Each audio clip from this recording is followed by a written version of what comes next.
Hello YouTube. In this video we are going to introduce the idea of a compound probability. Okay, and so in order to do so we're actually going to kind of work through a few here and review what we mean by a simple probability, and then we'll get into what is meant by a compound probability. Okay, so we'll start with this. A card is randomly selected from a standard deck of 52 cards. What we would like to do is determine the following theoretical probability, starting with number one here, the probability that you randomly draw a heart out of a deck of cards. Okay, so this does kind of assume we know what a deck of cards looks like. It has 4 suits. There are 13 cards in each suit. Okay, and so we would say that to find the probability of a heart, what we're really looking for is this. We say the probability of an event. We could call this event A. Would look like this. The number of outcomes in A. So we say number of outcomes in that event in A.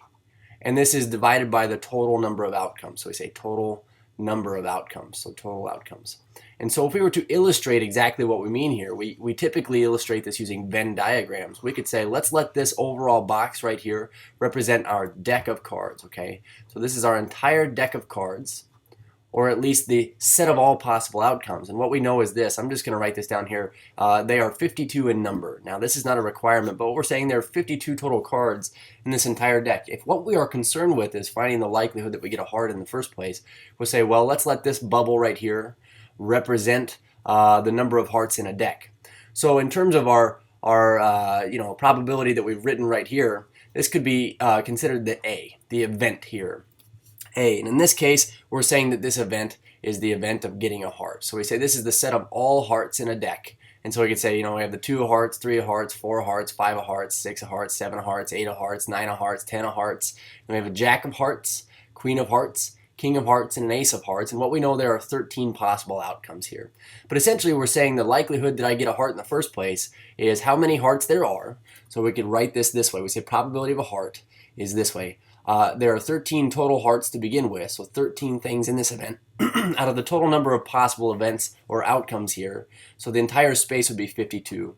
And of course, if we were to get a calculator out, we say 13 divided by 52 here, divided by 52. We see that it's about a 0.25. We could also write this as a decimal, 0.25, and we could also express this as a percentage. So recalling this is what we mean by a simple probability. We say how many outcomes are in the event that we're considering here and how many total possible outcomes there are. This would be our theoretical probability. So we can run through this with a few more here, like the probability of getting a king. If we wanted to find the probability of getting a king, we'd say, looking at this picture here, we'd say, here's our entire deck. There are 52 things in the entire deck. And in terms of the kings here, we say this represents all the kings in the deck. We have 4 kings. Okay, so the probability of getting a king in the first place would be out of 52, there are 4 kings. And of course, we could reduce this. 4 goes into 52 13 times. We could say 1/13. Also, we could express this as 1 divided by 13 on a calculator. We get about 0.0769. So this is approximately 0.0769. And we could also write this as approximately 7.69% chance. So not very likely that you grab a king at random, okay? So about a red card. Well, we talk about a deck of cards here. We say we have 52 total cards in the entire space. Total number of outcomes, and we say how many of them are red. Well, if you're familiar with the deck of cards, we say the red cards. As a matter of fact, half of the deck, we say half of them are red. So we'd say, all right, the probability of getting a red card is 26 outcomes in the red card event out of 52 total outcomes. So this is a half. It's 0.50. Same thing is 50%. Okay, so simple probabilities are simple probabilities because we're only considering like one event. So for example, like an even numbered card, well, we say, well, we're going to have to consider how many even numbered cards are in our deck. So we say out of the entire deck here, we could say, all right, I have 52 things. Now let's consider each deck has 4 suits in it and how many of the cards are even. So we'd say, like, if this is our hearts, we have a spade here. If I can draw a spade, like an upside down heart, spade, and then we have clubs, like my club there, and then hearts, clubs, spades, diamonds, okay? But in each suit here, we have a 2, a 4, a 6, an 8, and a 10, and this would be true for all 4. So we'd say, well, there are 5 of them in this suit, and there are 4 suits, so there are 20 total even cards. We say the probability of giving an even card is 20 even cards out of a total of 52, or we could say this is 10 out of 26, or we could reduce this even to 5 out of 13, and get a percentage for this, okay? So 5 divided by 13. So a good review of what we mean by a simple probability, 0.3846, so approximately 0.3846, or approximately 38.46%. So this is going to allow us to lead into what we mean by a compound probability. Thing is, in the first 4 examples that we've done here, we've considered the likelihood that one thing happens at a time. When you look at number 5 here, we say, what's the likelihood that I get a jack or a queen? So this could be a jack or it could be a queen. Let's consider our picture here, what this would look like, okay? So what we've got is our entire deck of 52 cards. If we were to say, well, how many jacks do we have? We could let this represent our jacks here, and we could let this represent our queens. What you see is this: we have 4 jacks, 1, 2, 3, 4, and we have 4 queens.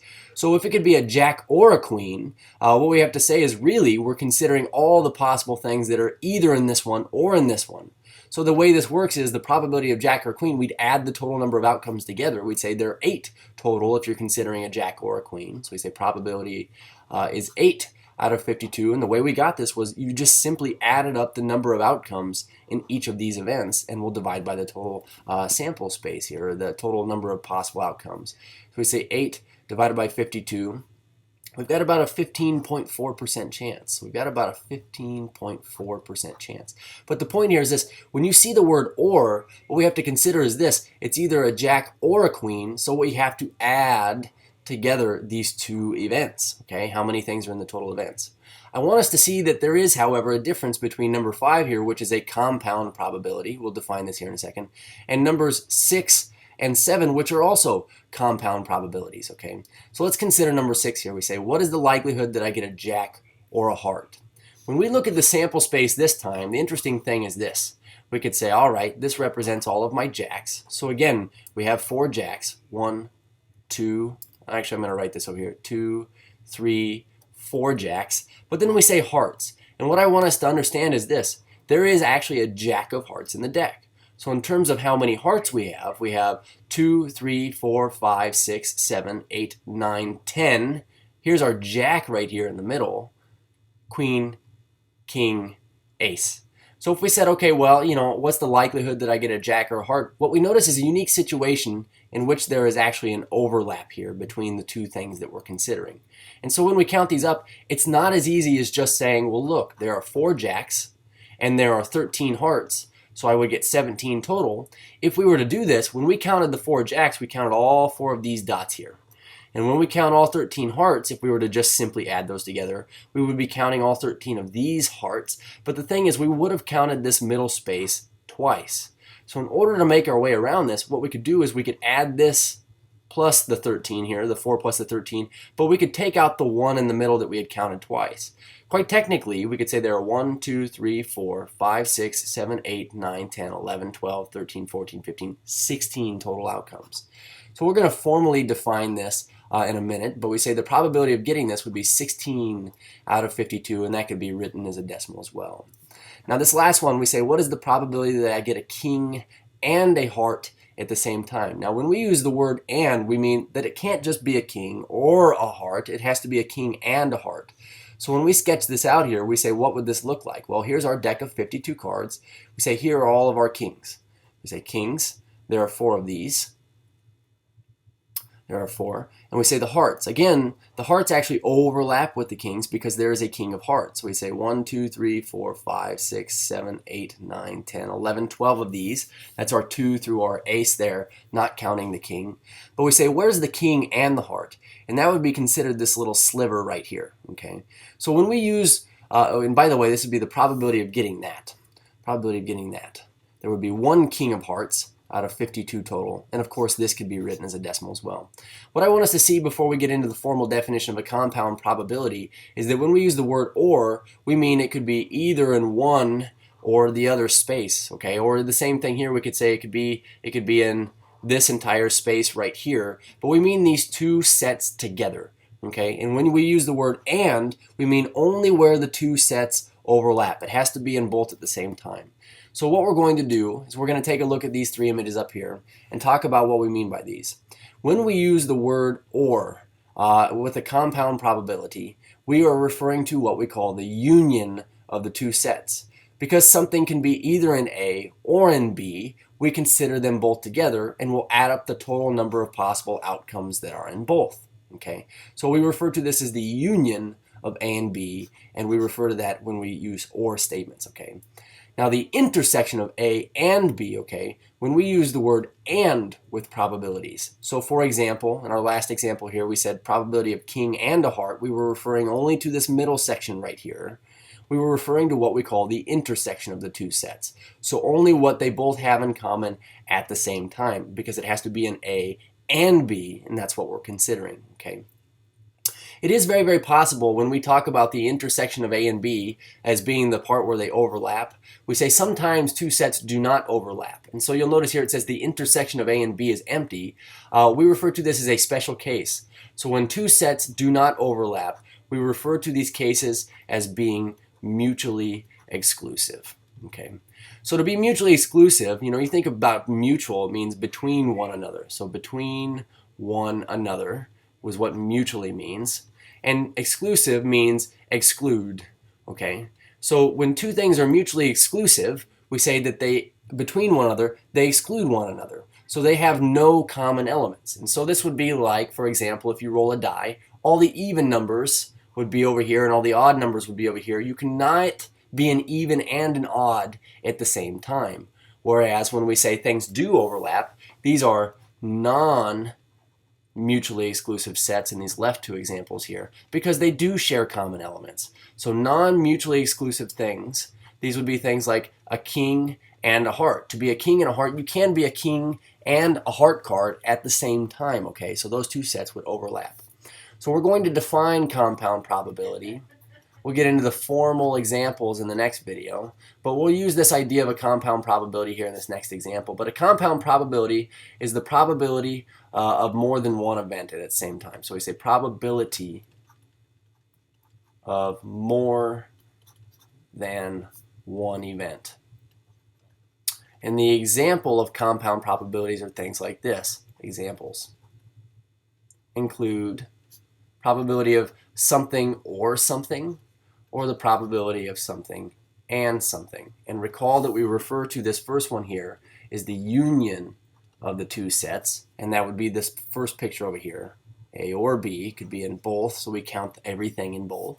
And A and B, we refer to this as the intersection, or where the two things overlap. We only care about the things that are in both at the same time. So like the king and a heart, this situation here would be only the king of hearts is what we would consider.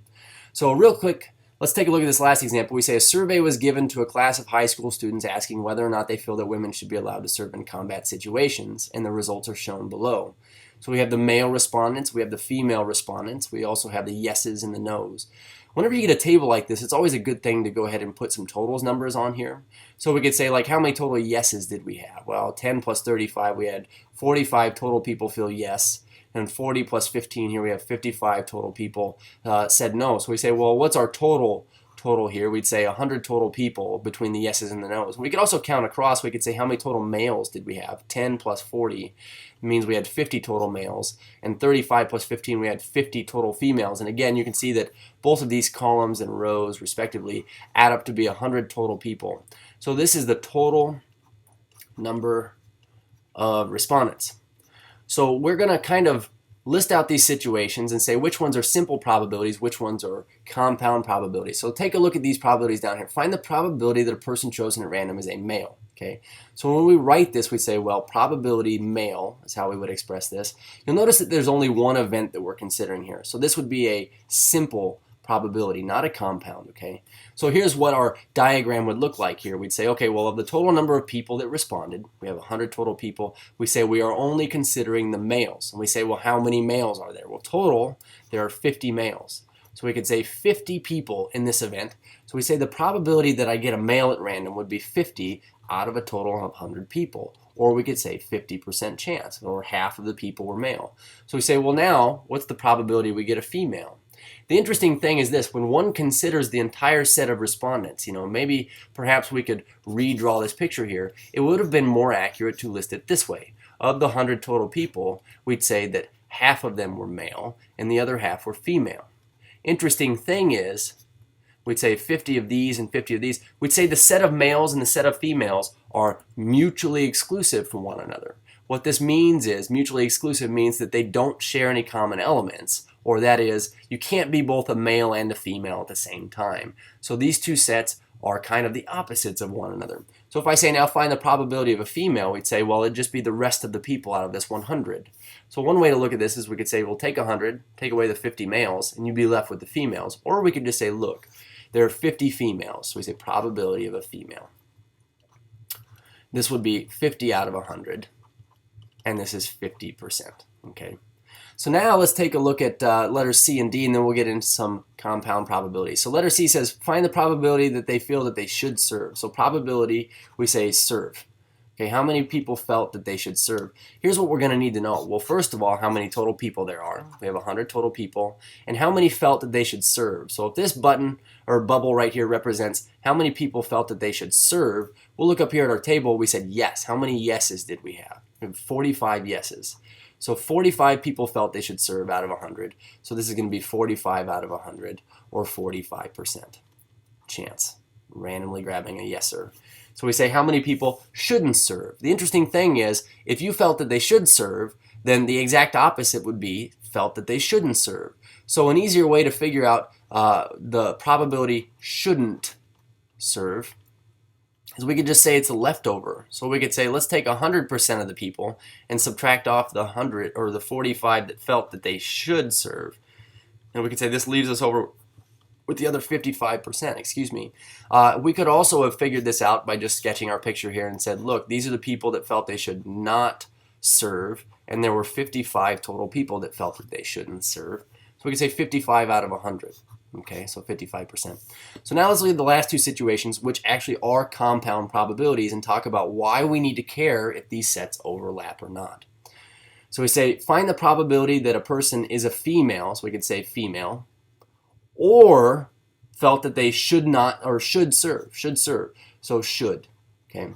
In this instance, we say it could be a female or they felt they could serve. So when we draw out our picture here, the interesting thing is this: we say out of the 100 people, we had how many female? So we say female, we have 50 females, and we say how many people felt that they should serve? So we felt that, we had 45 people here felt that they should serve. What we need to understand is this, that these two sets overlap. Okay, so there may have been 50 total females and 45 total felt that they should serve. Yes, they answered yes to the survey, but we're interested in this. If we want to add up these numbers here, what you have to understand is if you were to say I have now 50 total females and you just add that to how many people felt they should serve, you'd say, well, this would be 95 out of 100. But this isn't necessarily true, because what we need to realize is this. If you're female, we have 50 total here, and how many people are yes? We have 35 females in the intersection of the two. They were both female and felt that they should serve. So a better picture would look like this. We would say of the females and of those that felt they should serve, we'd say female and should. We get 35 that were both female and felt that they should serve. So if we said, well, we had 50 total females and 35 felt that they should serve here, that means that we had the other 15 females said that they shouldn't serve, and they are not in the intersection of these two sets. Okay. We also see over here that, hey, of the total people that felt that they should serve, we had 45 total people in the should serve bubble, but 35 of them were female. So if there are 45 total and 35 of them were in this intersection part, the other 10 were right here. So what we're really looking for is this. When we say or, we're looking for the union of these two sets, and we have to count up the total number of possible ways, and it's not as simple as we can just add the 45 plus the 50, which represented the yeses and the females. We have to say, understanding that they overlap a little bit here, how many total things do we have? So we have 15 plus 35 is 50, 50 plus another 10. This would give us now 60 out of 100. So 60 out of 100, or a 60% chance. So we have to pay attention to whether these bubbles overlap or not. And this last one here, we say find the probability as male or felt that they shouldn't serve. So we need to know how many total males there are, how many shouldn't serve. But let's take a look at the situation here. We say here's all 100 respondents. We say here are males. Some of the males felt that they shouldn't serve. So we say these are males. These are shouldn'ts. How many males felt that they shouldn't serve? So let's take a look at this. We say males that said no. We have 40 of them. So 40 of the males said they shouldn't serve. That's in the intersection of the two sets.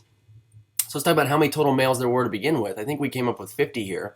So if there are 50 total males and 40 of them are right here, that means the other 10 were on the outside here, where we're just saying they're just male. just male right there, okay? And how many total people did we feel that women shouldn't serve? We had 55 total. Well, if 40 of them are right here, that means the other 15 are out here. So when we say the probability of male or not serving, we have to add together all of the things in this union of the two sets. Or means the union of these two sets. So we'll count up how many total possible. We say 10 plus 40 plus 15 here. We get 50 plus 15 is 65 out of 100. So in the next video, we're going to cover the more formal example of how you would find compound probabilities in general. Cheers.